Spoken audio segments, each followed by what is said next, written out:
The Forum at 8 with Xolani Gwala. Perhaps I should start off, Dr. Nzimande, by looking at, because there's just an email that's come through a short while ago. It says, purchase of independent newspapers of South Africa. The trustees of the Independent Staff Trust are concerned at the race over tones which the debate over the purchase of independent newspapers South Africa by a consortium led by Dr. Iqbal Survey's Sekunjalo has taken in the last few weeks. The debate about media ownership is to be welcomed, but the antagonistic tone of much of this discussion is regrettable. And then it goes back to the issues about when this thing started. Our project was launched 5 years ago and so on. So, and it says we represent a trust set up to acquire a significant stake in independent newspaper South Africa. Let me just get your thoughts then on this email here about how people are concerned at the race over tones of this debate.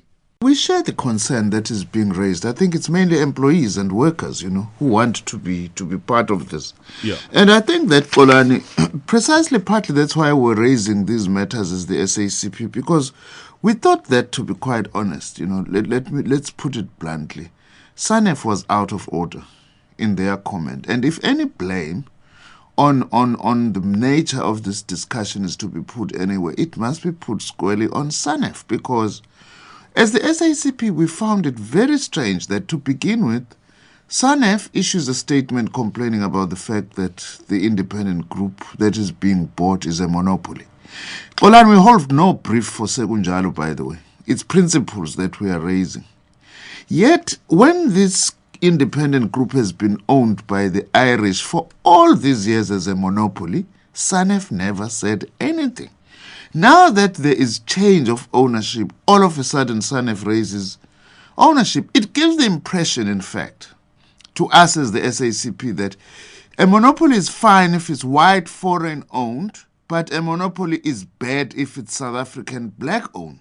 That is the unfortunate thing about this whole matter. That is why we thought that we needed to debate the principles of ownership, right, the nature of the media, and all right, and I'm going to ask Ferial to respond in a minute. But again, some may argue that the intervention by SANEF was only meant to say that, yes, it was a monopoly when it was Irish-owned, but we want to make sure that when it is South Africa-owned, we comply with the issues of diversity, and it's no longer a monopoly. Well, Xolani, I don't buy that from SANEF. Actually, it's hypocritical because there are other monopolies. The biggest monopoly is Naspers. They've never said anything. Professor Anton Haber complains about this. He is supported financially in his academic work by Caxton, which is another monopoly. There are 4 monopolies in this country, and SANEF has actually never raised this issue. Secondly, Xolani, whenever we raise the issue of ownership with SANEF, SANEF says, no, don't talk to us about ownership. Go and talk to our owners. We are only journalists, we are editors, we are independent. All of a sudden, that principle gets thrown out this time. They now are commenting about ownership, which shows that there was an agenda. Also, Xolani, let me say this. The most unfortunate thing about this thing, by the way, SANEF has got egg all over its face. I think that it's got a task to try and clean itself. All right. Because some of the black editors distanced themselves from this statement. So SANEF was being used in this instance to push an agenda of white male editors. That's very problematic. All right. Ferial, please come in. Let me try and get some of the egg off the face then, Xolani, if I may. So SANEF is a democratic organization, and like many, it's not a perfect democracy at all. The first petition which came out, we acknowledged, recognized, and realized that it was highly problematic. We went back, we consulted more closely, and came out with a second view. And that view is that we welcome the ideas, the funding injection, the energy that Dr. Iqbal Survey will bring to one of the major groups in South Africa. Secondly, we will have him speak and address our AGM in July. We're looking very forward to having a full, proper, and I think a more, not respectful, but a more collegiate engagement with him. I'm trying to find the right word. And as SANEF, we are as concerned by the issues of diversity and transformation. We're currently in industry with 3 major surveys to find out exactly where we are on transformation. And as a grouping, we completely support a more diverse industry and welcome new players into that industry.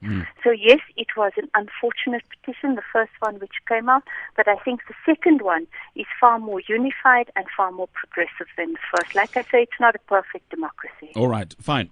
We'll come back to that, and Dr. Nzimande may want to interrogate that further. But he also raises issues of a line between editorial independence and ownership, and that editors have always said that theirs is to ensure editorial independence and that they have absolutely nothing to do with ownership. Ferial, how do you respond?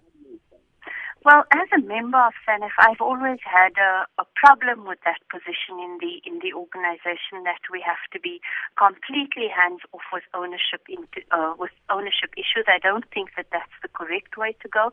And a couple of years ago, we did have a summit with owners where we wanted to talk about investment in editorial, where we wanted to talk about ownership patterns, where we wanted to speak about the modernization of our industry. And I'm going to push pretty hard for us to make that a summit with owners, an annual event on our calendar, because I agree we cannot be hands-off because we take such a public role in discussing other issues in our economy which have to do with ownership and monopoly. But, and Dr. Nzimande, you'll come in again on this issue, but if the line is becoming blurry, are we not risking a situation then where owners will have a direct influence on the editorial content, Ferial? Well, I think that you have to be, most of us have got editorial charters in place. I, for example, report straight to the board. My independence is therefore enshrined in that. I think these are the issues which we began raising at that summit with owners about how to ensure independence, how to ensure greater investment, how to be part of making a more diverse industry, how to address issues of convergence.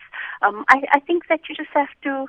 You've got to know your stuff to ensure that that line is not crossed. Okay, Dr. Nzimande? Xolani, we have always, as the SACP, insisted that this distinction between owners and editorial and editors is false. And we want to repeat that. It's false. Globally, there is nothing like this distinction that, the editors have always tried to draw. Firstly, the mere fact that this time when the independent group is changing hands, editors were the first ones to jump, actually underlines the point that there is a very close link and interrelationship between the two. Secondly, Xolani, if you take City Press, at least I appreciate Ferial because she can concede certain points where really they have actually gone wrong. But if you take City Press, it's owned by Naspers. It's a capitalist organization which wants to make money. There is no ways that the City Press is going to advance and make arguments, and its posture is broadly against what the owners want. That's just not correct. We think it's a facade, this thing of trying to actually claim this distinction. But should that be the case? Should we not be saying, well, there has to be a distinction? But maybe it may be a facade at the moment, but there has to be a distinction. So because people will come in wanting to make money, but we all know the impact of the media on the ground, Dr. Nzimande. Well, the whole character of the media, Xolani, its ownership, who it is oriented for, and where they are selling, where they are actually making revenue, that in itself defines the editorial boundaries, no matter how much editors can really try and tell us this. For instance, who owns these big companies in South Africa? They're predominantly white. That is why we are not surprised that even the character of the media, print media in our country, is still actually heavily laced by what I would say a white liberal view, for instance. But on many, many issues, not least, by the way, the one thing that I don't want to be unfair on Ferial, the headline of City Press last Sunday about the president's homestead, precisely illustrates that point. But then if that is the case, that may very well justify reasons for concerns about Sekunjalo ownership. Who are the people, so that people can then know the orientation of independent news going forward, Dr. Nzimande? Xolani, I have no problem with that. All what we are saying is that everybody must be transparent. It can't be some. let me tell you also where we come from as the SACP on this matter, that there is inconsistency here. You know, for instance, ministers in government, I'm aware of this, have been asked by the Democratic Alliance to say, how much money have you spent advertising in New Age? But they are not asking us questions. How much money have we spent advertising in Independent? How much money have we spent advertising in Caxton Group Titles and the others? And you can see that the aim here is to try and prevent new entrants or significant shifts and changes in ownership of the media. But perhaps to be fair, around that question, was it not based on the available circulation figures and so on that you've spent so much, but actually do you know the circulation figures of this newspaper?